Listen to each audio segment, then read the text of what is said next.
उत्पादन की उन्नत तकनीकी।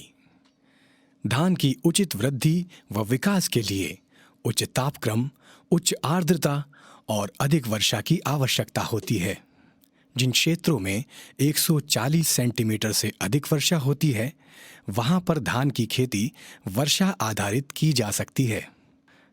जहां 100 सेंटीमीटर से कम वर्षा वाले क्षेत्र हैं, वहां धान की खेती के लिए सिंचाई के समुचित साधन आवश्यक हैं।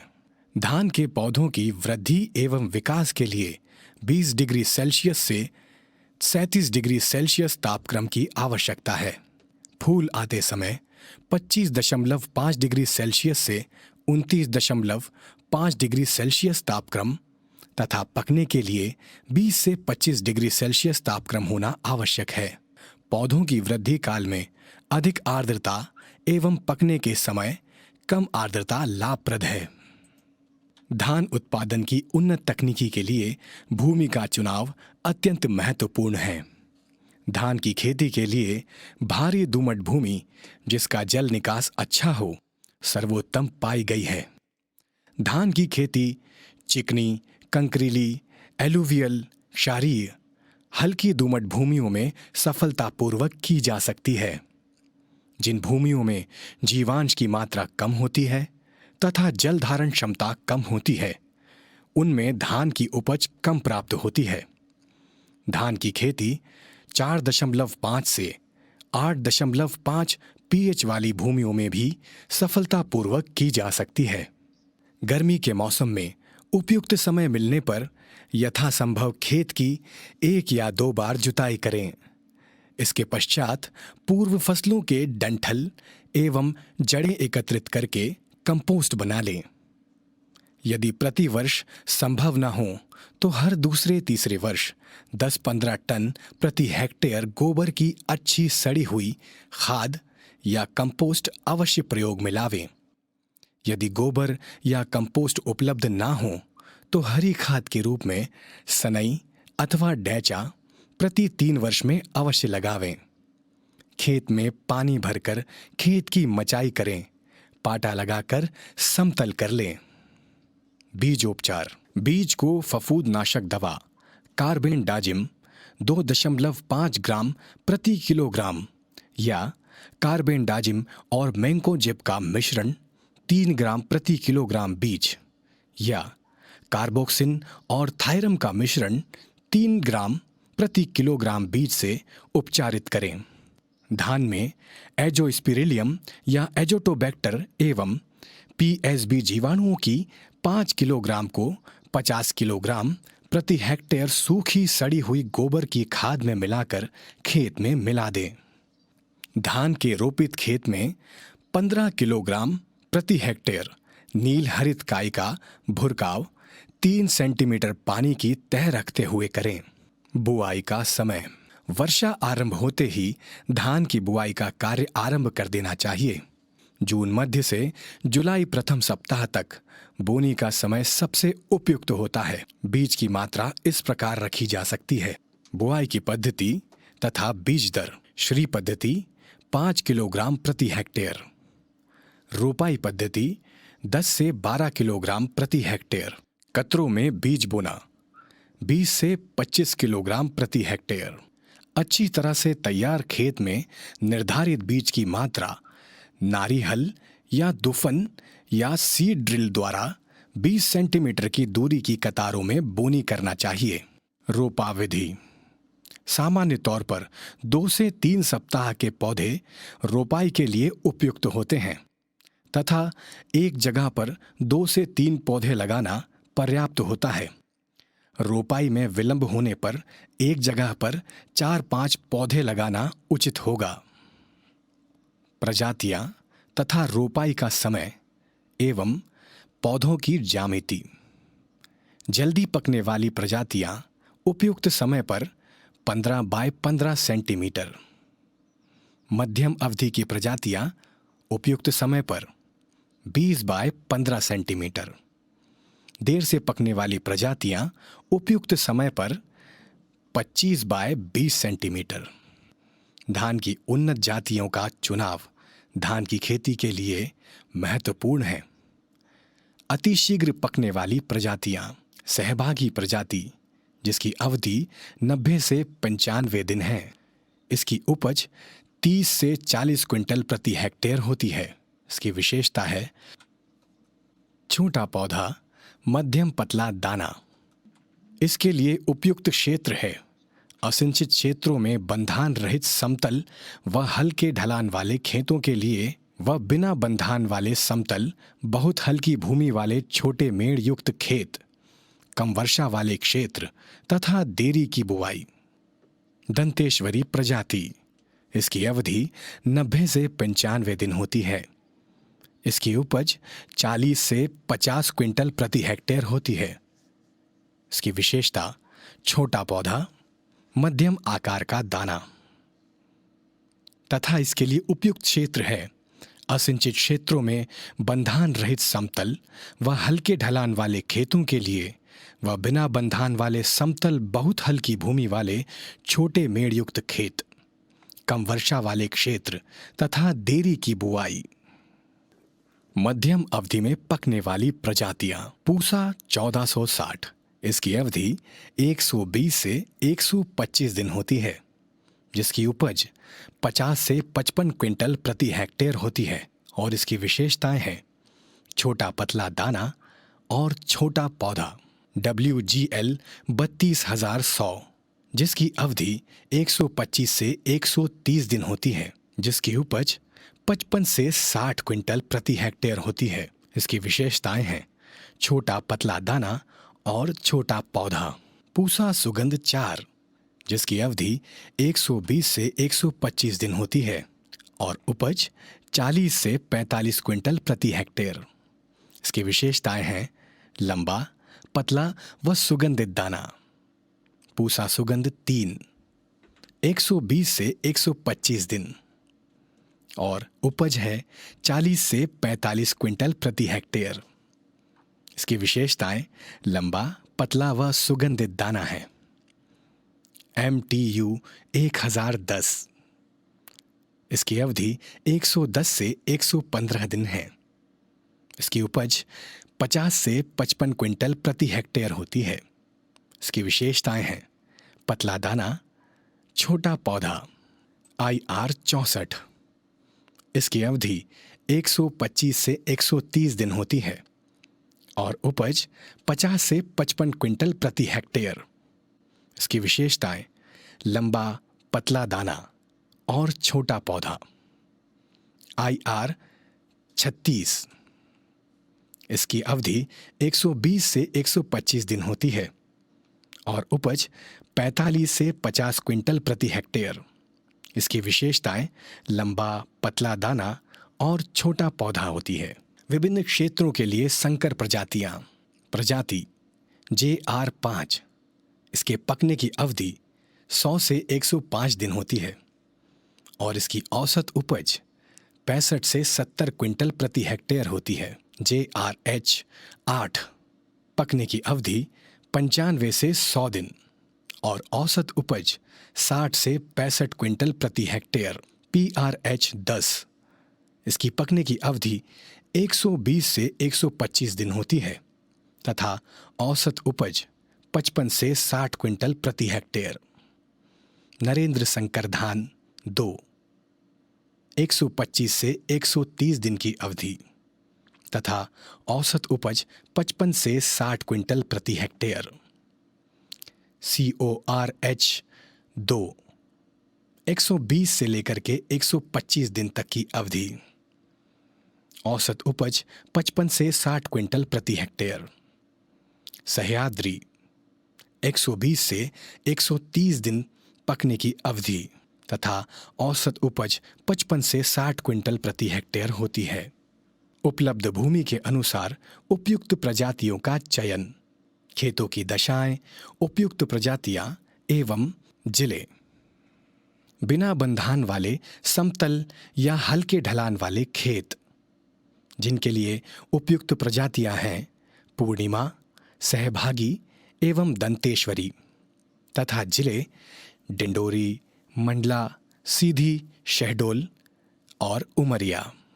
हल्की बंधान वाले खेत व मध्यम भूमि, उपयुक्त प्रजातियां हैं JR 201, JR 345, पूर्णिमा, दंतेश्वरी, WGL 32,100 तथा IR 64, रीवा, सीधी, पन्ना, शहडोल, सतना, कटनी, छतरपुर, टीकमगढ़, ग्वालियर, बालाघाट, डिंडोरी, मंडला एवं कटनी जिले के लिए उपयुक्त है।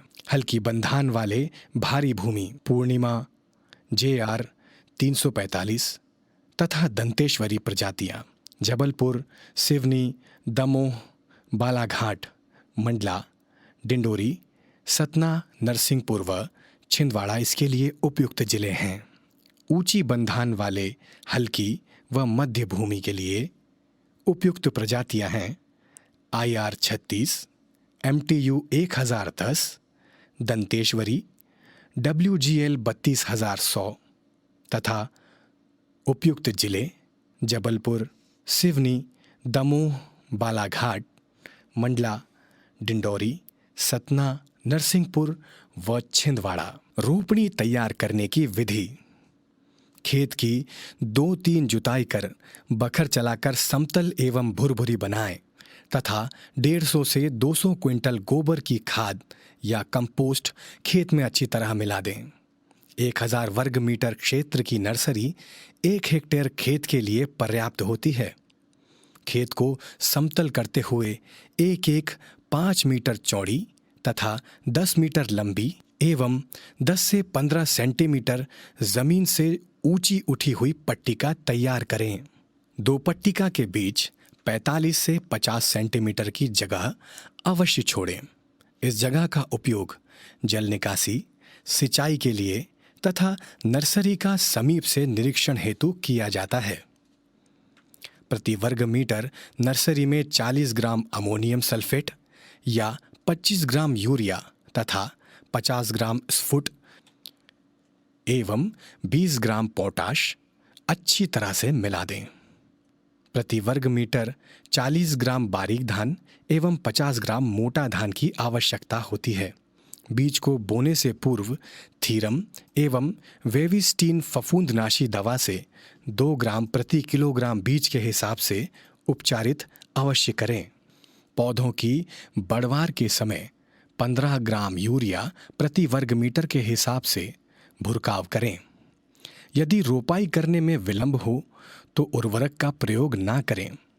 सिंचाई सुविधा के अनुसार सिंचाई करें। जल निकास की समुचित व्यवस्था रखें। नर्सरी की सतह नम बनाए रखें।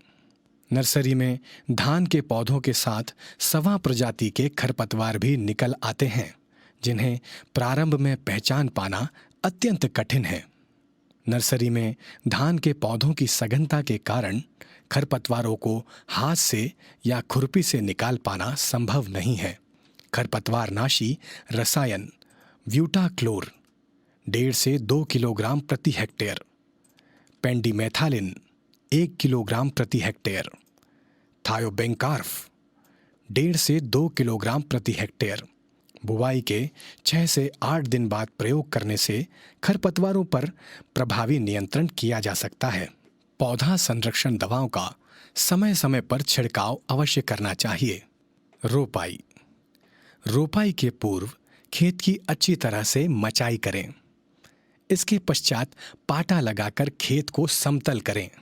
इसी समय आधी मात्रा नत्रजन, पूरी मात्रा स्फुर एवं पोटाश की आधार खाद के रूप से खेत में फैलाकर देना चाहिए। आमतौर पर रोपणी की उम्र 25 से 30 दिन की होनी चाहिए। एक स्थान पर 2 से 3 पौधों की रोपाई की जानी चाहिए। रोपणी लगाने में देरी होने पर एक स्थान पर 4 से 5 पौधों की रोपणी करें। पौधों को 3 सेंटीमीटर से गहरा रोपण नहीं करें। रोपाई करते समय यह ध्यान रखें कि पौधे सीधे रोपण करें।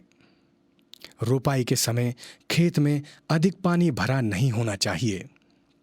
खाद उर्वरक प्राय धान की पकने की अवधि के अनुसार तत्वों की मात्रा निर्धारित की जाती है, परंतु धान के विपुल उत्पादन हेतु मृदा परीक्षण के आधार पर नत्रजन, स्फुर, पोटाश, गंधक तथा जस्ता तत्वों की मात्रा निर्धारित होनी चाहिए।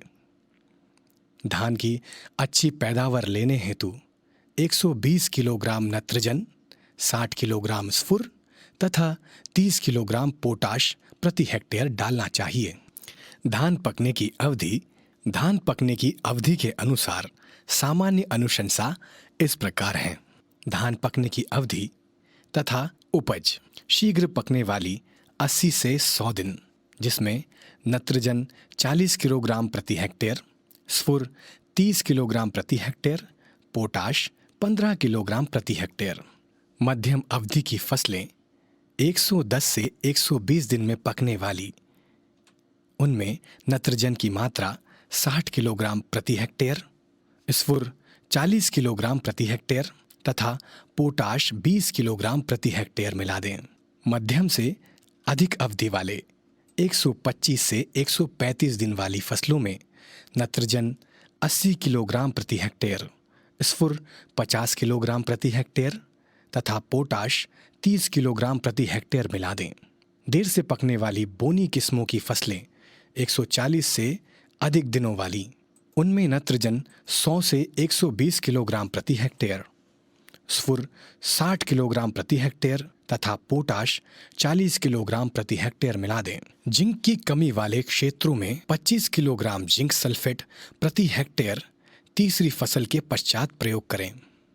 खड़ी फसल में जस्ते की कमी दिखाई देने पर 1 किलोग्राम जिंक सल्फेट 1 किलोग्राम चूने के साथ मिलाकर 250 लीटर पानी में घोल बनाकर छिड़काव करें।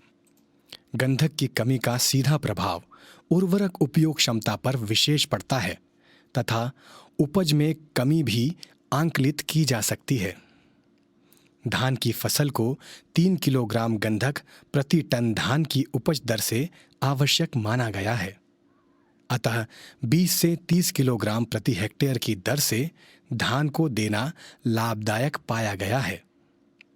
गंधक के स्रोत के रूप में ammonium sulphate, single super phosphate, phosphogypsum, zinc sulphate का प्रयोग किया जा सकता है। उर्वरकों का प्रयोग बुआई की विधियों पर निर्भर करता है।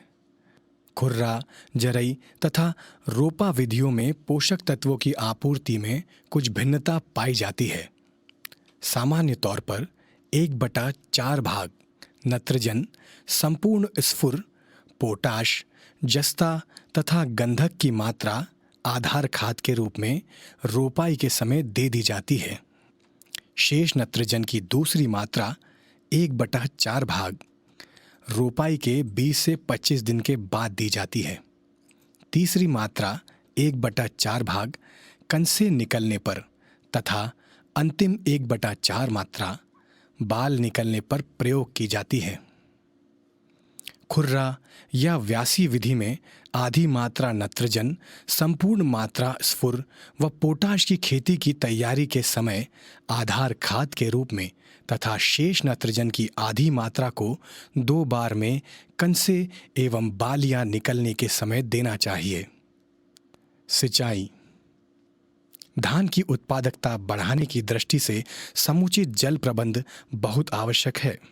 धान के खेत में वर्षा की अनिश्चितता के कारण खेत में अधिक से अधिक पानी रोककर रखा जाता है। अधिक पानी भरे रखने का उत्पादन की दृष्टि से कोई विशेष लाभ नहीं मिलता। सिंचाई सुविधा होने पर एक बार खेत में पानी भरने के बाद दोबारा सिंचाई तब करें जब जल की सतह जमीन को छूने लगे। उत्पादन की दृष्टि से यह उतना ही या उससे अधिक लाभकारी पाया गया है जितना कि खेत में लगातार पानी भरे रखना लाभदायक होगा। साधारण तौर पर एक बार में 5 से 7 सेंटीमीटर पानी देना पर्याप्त होता है। धान की विभिन्न अवस्थाओं में पानी की आवश्यकता: प्रारंभिक अवस्था, जिसकी अवधि 20 से 30 दिन होती है, उसमें जल की आवश्यकता 10 से 25 सेंटीमीटर होती है। रोपाई अवस्था, अवधि 20 से 30 दिन, जल की आवश्यकता 15 से 20 सेंटीमीटर। पौधों का जमाव 10 से 15 दिन की अवधि, जल की आवश्यकता 8 से 10 सेंटीमीटर। कंसों की अवस्था 35 से 45 दिन। जल की आवश्यकता 35 से 45 सेंटीमीटर। फूलने से दाना भरने तक 20 से 35 दिन की अवधि में 30 से 40 सेंटीमीटर। दाने भरने से पकने तक की अवस्था 20 से 22 दिन की अवधि। जल की आवश्यकता 8 से 10 सेंटीमीटर। कुल लगने वाला समय 100 से 174 दिन तथा जल की आवश्यकता 114 से 100 सेंटीमीटर कुल।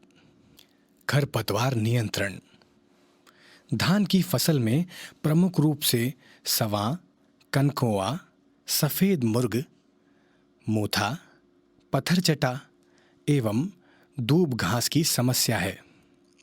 फसल की प्रारंभिक अवस्था खरपतवारों के लिए अधिक संवेदनशील होती है, अतः फसल को खरपतवारों से रहित रखना चाहिए, जिससे उत्पादन पर विपरीत प्रभाव नहीं पड़ता है। क्रांतिक अवस्था 15 से 45 दिन की होती है। धान की फसल के लिए शाकनाशी रसायनों का नाम, मात्रा एवं प्रयोग का समय इस प्रकार है। शाकनाशी पौधशाला में ब्यूटाक्लोर सक्रिय तत्व प्रतिशत 50। सक्रिय तत्व की दर 1 से 1.5 किलोग्राम प्रति हेक्टेयर। आवश्यक मात्रा 2 से 3 किलोग्राम प्रति हेक्टेयर। प्रयोग का समय अंकुर से पूर्व। बोंथियो कार्व सक्रिय तत्व का प्रतिशत 50 EC। सक्रिय तत्व की दर 1 से 1.5 किलोग्राम प्रति हेक्टेयर। आवश्यक मात्रा 2 से 3 किलोग्राम प्रति हेक्टेयर। बुआई से 10 से 15 दिन पर पेंडी मेथालिन सक्रिय तत्व का प्रतिशत 30 EC। सक्रिय तत्व की मात्रा 1 से 1.5 किलोग्राम प्रति हेक्टेयर। आवश्यक मात्रा 3 से 4 किलोग्राम प्रति हेक्टेयर। प्रयोग का समय अंकुर से पूर्व। ऑक्सीडाइजोन सक्रिय तत्व का प्रतिशत 25 EC। सक्रिय तत्व की दर 0.75 से 1 किलोग्राम प्रति हेक्टेयर। आवश्यक मात्रा 3 से 4 किलोग्राम प्रति हेक्टेयर तथा प्रयोग का समय अंकुरण से पूर्व। बोंथियो कार्व सक्रिय प्रतिशत मात्रा 50 EC। सक्रिय तत्व दर 1 से 1.5 किलोग्राम प्रति हेक्टेयर। आवश्यक मात्रा 2 से 3 किलोग्राम प्रति हेक्टेयर। प्रयोग का समय बुआई के 10 दिन बाद। पेंडी मेथालिन सक्रिय तत्व प्रतिशत 30 EC। सक्रिय तत्व दर 1 किलोग्राम प्रति हेक्टेयर। आवश्यक मात्रा 3 से 4 किलोग्राम प्रति हेक्टेयर। प्रयोग का समय अंकुरण से पूर्व। 2,4-D sodium salt. सक्रिय तत्व प्रतिशत 80 WP। सक्रिय तत्व दर 0.75 किलोग्राम प्रति हेक्टेयर। आवश्यक मात्रा 1 किलोग्राम प्रति हेक्टेयर। बुआई के 25 से 30 दिन के बाद प्रयोग में लावें।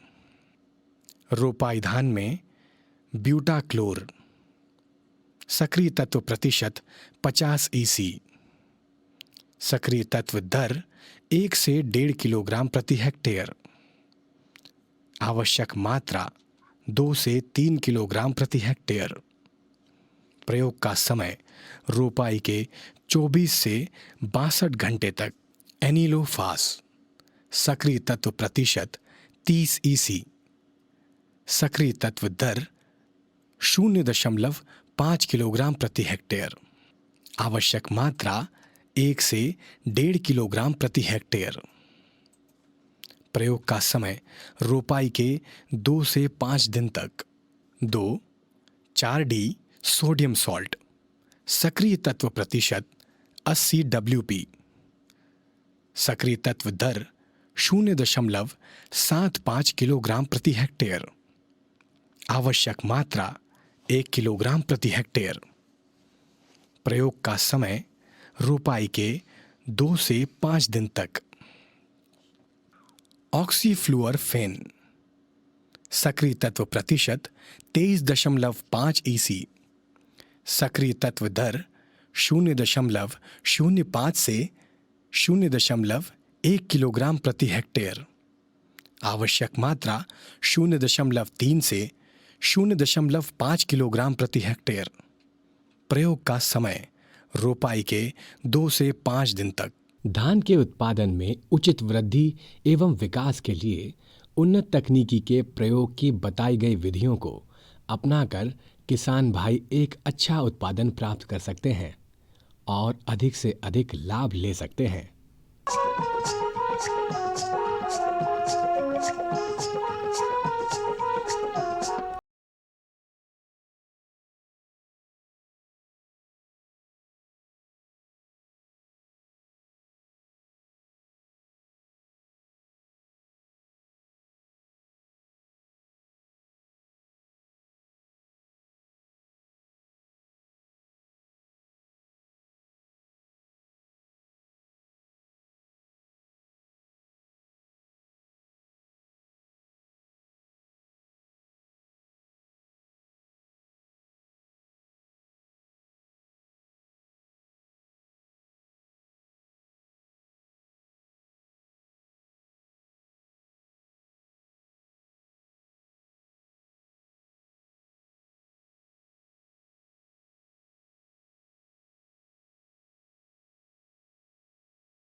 पहले जब हम बाज़ार में जाते थे तो हम ज्वार और उड़द जो बोते थे तो 50-60 रुपये कुंटल जब बिकता था, तब ये सोयाबीन आया तो 259 और 60 रुपये किलो बिका।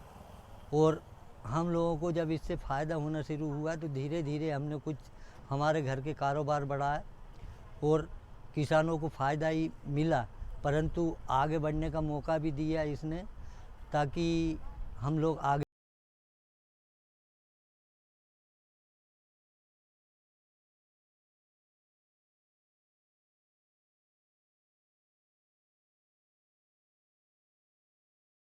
सत्तर के दशक में केवल 30,000 हेक्टेयर के मात्र से सोयाबीन की शुरुआत हुई और आज लगभग 94 लाख हेक्टेयर में क्षेत्र में सोयाबीन बोई जा रही। इस सोयाबीन फसल पे नई नई तकनीक विकसित करने के लिए भारत सरकार ने इंदौर में सोयाबीन अनुसंधान निदेशालय की स्थापना 1987 में की थी और यह संस्थान सोयाबीन के विभिन्न पहलुओं पर अनुसंधान कार्य में लगा हुआ है। साथ ही साथ पूरे देश के विभिन्न कृषि जलवायु क्षेत्रों में सोयाबीन की फसल पर क्षेत्र स्थित अनुसंधान करने के लिए पूरे देश में लगभग 35 अनुसंधान केंद्रों का समन्वय भी इस सोयाबीन अनुसंधान निदेशालय द्वारा किया जाता है।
किसान भाइयों, हम मध्य प्रदेश में पूरे देश का लगभग 56% सोयाबीन का उत्पादन करते हैं और उसका मुख्यत्वे हम तेल निकालने के लिए बेच देते हैं।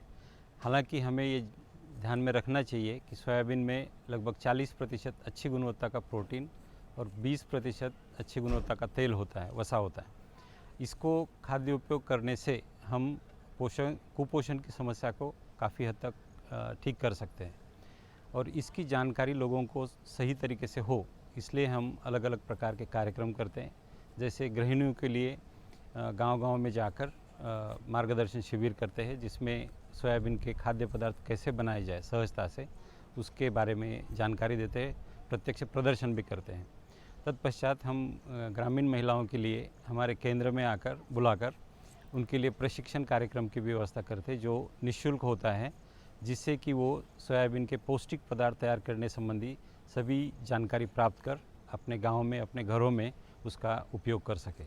तीसरा है, जानकारी देने के लिए हम स्कूल तथा कॉलेजेस में जाकर विद्यार्थियों को भी इसकी जानकारी देते हैं लेक्चर के माध्यम से, तथा साथ ही उसका डेमोन्स्ट्रेशन भी देते हैं, जिससे कि उनको उसकी जानकारी हो कि कम से कम खर्चे में अधिक से अधिक अच्छी गुणवत्ता का पोषण हम कैसे प्राप्त कर सके। और आखिरी में हम जो जनता है, आम जनता, उनको सोयाबीन के सही तरीके से प्रसंस्करित खाद्य पदार्थ उपलब्ध होने चाहिए, इसके लिए देश भर के जो भावी उद्यमी होते हैं उनके लिए प्रशिक्षण की व्यवस्था करते हैं और उसमें प्रशिक्षण कार्यक्रम 6 दिन का होता है। पूरे देश भर के अलग अलग राज्यों से लोग यहाँ आते हैं और उस प्रशिक्षण के पश्चात वो अपना उद्यम शुरू करते हुए लोगों को पौष्टिक खाद्य पदार्थ जैसे सोया दूध है, सोया पनीर है, सोया आटा है, सोया आधारित बिस्किट्स है, अन्य बेकरी उत्पाद है, सोया नट्स है, इत्यादि पदार्थ उपलब्ध कराते हैं और जिसके खाद्योपयोग से लोगों को अच्छा पोषण प्राप्त होता है। हमारे यहाँ जो ट्रेनिंग आज तक दी गई उसमें लगभग 2400 लोगों ने प्रशिक्षण प्राप्त किया पूरे देश भर से और उसमें से 450 लोगों ने अपना कुटीर से लघु स्तरीय उद्यम स्थापित किया है और अपनी आय अर्जन तो कर ही रहे, बट अपने उद्यम के माध्यम से लोगों को पौष्टिक सोयाबीन के खाद्य पदार्थ उपलब्ध करा रहे।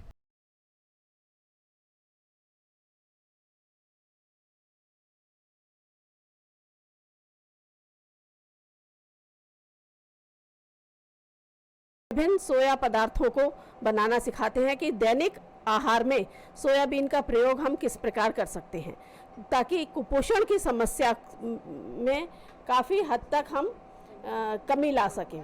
15 से 20 सोया उत्पाद बनाना इनको हम सिखाते हैं, जिसमें अभी आप जो देख रहे हैं वो सोयाबीन पनीर से बने हुए पकौड़े हैं, जो ये हमारी प्रशिक्षणार्थी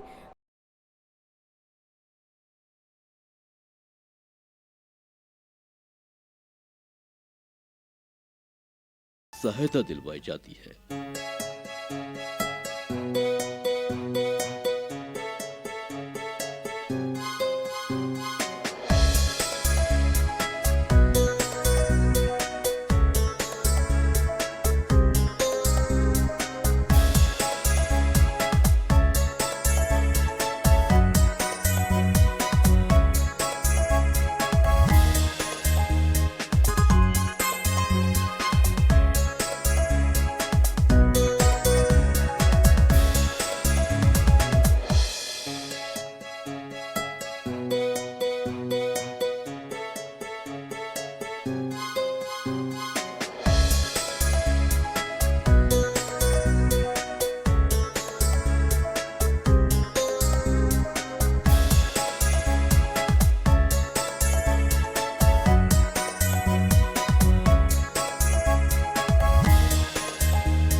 बिस्किट मैन्युफैक्चरर है, खासकर सोयाबीन बेस्ड बिस्किट बनाते हैं हम लोग। इस पर रिक्वायरमेंट एक प्लस डिमांड, जिस भी शेप में, जिस भी टेस्ट में, जिस भी फ्लेवर में चाहिए रहता है हम लोग वो बनाते हैं। और जैसे ही मार्केट से डिमांड आती है या गवर्नमेंट सेक्टर से कहीं किसी जगह पर अगर डिमांड आती है तो हम लोग वो बनाते हैं इसमें सोया से रिलेटेड हाई प्रोटीन बिस्किट रहता है, वो डायबिटिक लोगों के लिए बहुत अच्छा है, प्रेग्नेंट लेडीज़ के लिए बहुत अच्छा है, बढ़ते बच्चों के लिए, मतलब किसी भी एज के जो भी आदमी हैं चाहे औरत हैं उनके लिए बहुत अच्छा है। और इस पर डिमांड हम लोग काम करते हैं इसमें, तो हम लोग बस उससे रिलेटेड जैसी डिमांड आती है, जैसे भी पैकिंग में जिसको चाहिए रहता है वो बनाते हैं, हम लोग सप्लाई करते हैं। मुझे ये जानकारी मिली है सोयाबीन से दूध बनता है, दूध से पनीर बनता है। पनीर मैं दुकान में रखना चाहूँगी और उसको बेचना चाहूँगी। और वो लड्डू बनते हैं सेरोलैक से, ये मालूम चला है। बिस्किट बनते हैं, हलवा बनता है, अकारा है, उकारा से हलवा बनता है, पकोड़े बनते हैं। हम लोग यहाँ सोयाबीन की ट्रेनिंग के लिए आए हैं। जो हम लोग नहीं जानते थे कि सोयाबीन से क्या बन सकता है और इससे हम लोगों को क्या फ़ायदा है, लेकिन यहाँ पर ट्रेनिंग के बाद में हमें पता चला कि सोयाबीन से बहुत सारे आइटम बने जा सकते हैं, जैसे कि दूध है, पनीर है, पकोड़े है और बहुत सारे जो कि हमने यहाँ पर सीखे हैं आइटम सारे, जिससे हमें लाभ हुआ है। मैंने लगभग 4 साल पहले यहाँ से ट्रेनिंग ली थी और मेरे साथ में समूह में कम से कम 30 महिलाओं ने भी ट्रेनिंग ली थी, जिसमें से हमारे ग्राम में सोयाबीन जो होता है वो तो हर घर में होता है। और कुछ लोग पहले से जो पुराने लोग थे बताया करते थे कि इसमें दाल बहुत अच्छी होती है, लेकिन उसका सही पौष्टिक और सही जानकारी हमें नहीं मालूम थी। लेकिन यहाँ पर जब ट्रेनिंग ली हम लोगों ने तो हमें सही जानकारी यहाँ से मिली। इसके बाद में वहाँ की अपने जो घर में सोयाबीन निकलता है तो कुछ अच्छा सोयाबीन और कुछ छोटा सोयाबीन जिसको बाहर कचड़े से फेंक दिया जाता है या भैंस गाय को दिया जाता था, उसका उपयोग यहाँ हम लोगों ने उसमें करना शुरू किया कि पनीर बनाने, इसमें जो पनीर का जो कुछ लोग घरों में बनाते हैं तो मोल खरीद के लाते हैं, नहीं तो घर में बनाने लगे, दूध बनाने लगे। इसके साथ में घर के बच्चों को जो पोषण आहार वगैरह जो दे रही हैं महिलाएं, यहाँ से जो सीख के गई हैं वो तो दे ही रही हैं, लेकिन इसे एक रोज़गार का स्तर भी बना लिया है। रोज़गार का स्तर इस तरह से बना लिया है कि जिस तरह से यानी कि छोटा सा समूह जो होता है ग्रामीण क्षेत्रों में, जो स्व सहायता समूह बनाए जाते हैं, उन समूह द्वारा हम लोग पनीर के बहुत सारे प्रोडक्ट बनाते हैं।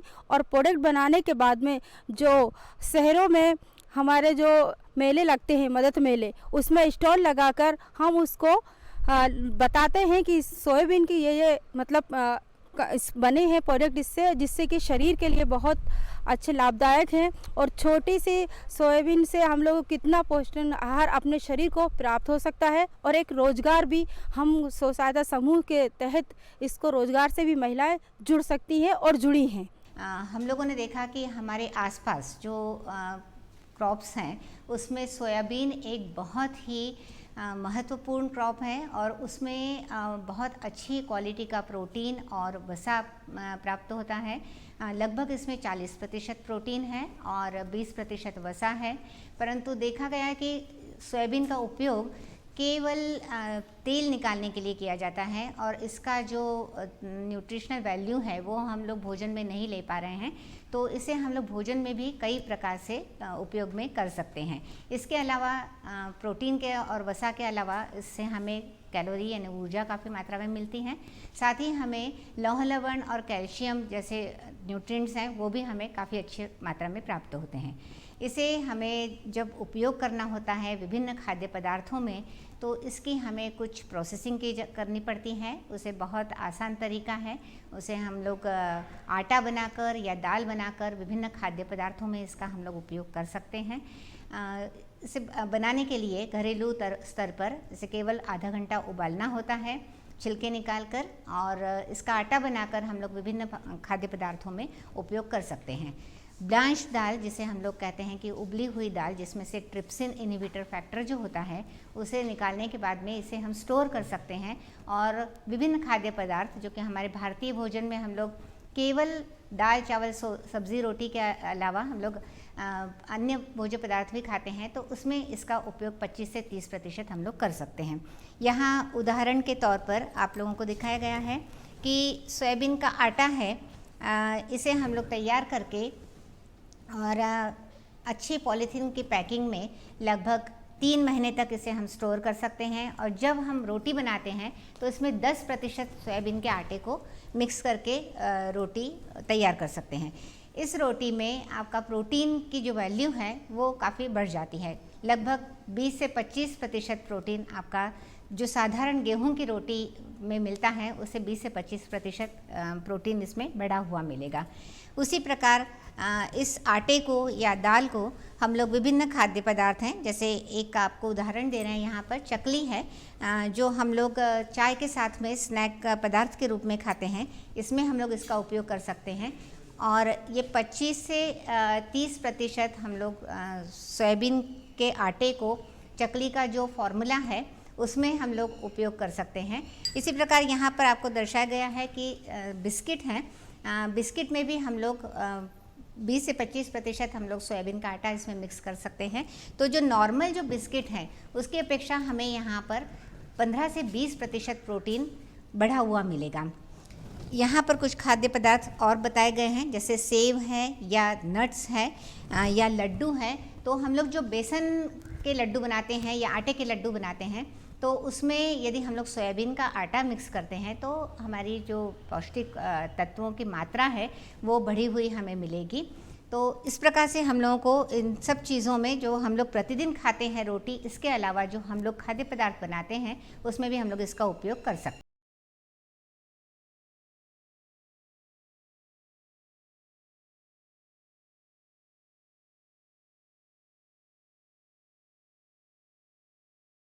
ये है सोयाबीन बड़ी, इसको बनाने से खाने से मतलब बहुत अच्छा लगता है, बच्चों को भी पसंद है ये चीज़। और इसको चाउमीन में सोयाबीन का तेल वगैरह सब अच्छे से मतलब उपयोग उसमें आता है, तो इसको मतलब खाना चाहिए, ये अच्छी रहती है। मेरा नाम नुपुर है। मुझे सोयाबीन बड़ी बहुत पसंद है। मेरी मम्मी से स्पेशल डिमांड रहती है कि मम्मी इसकी डिशेस बनाए।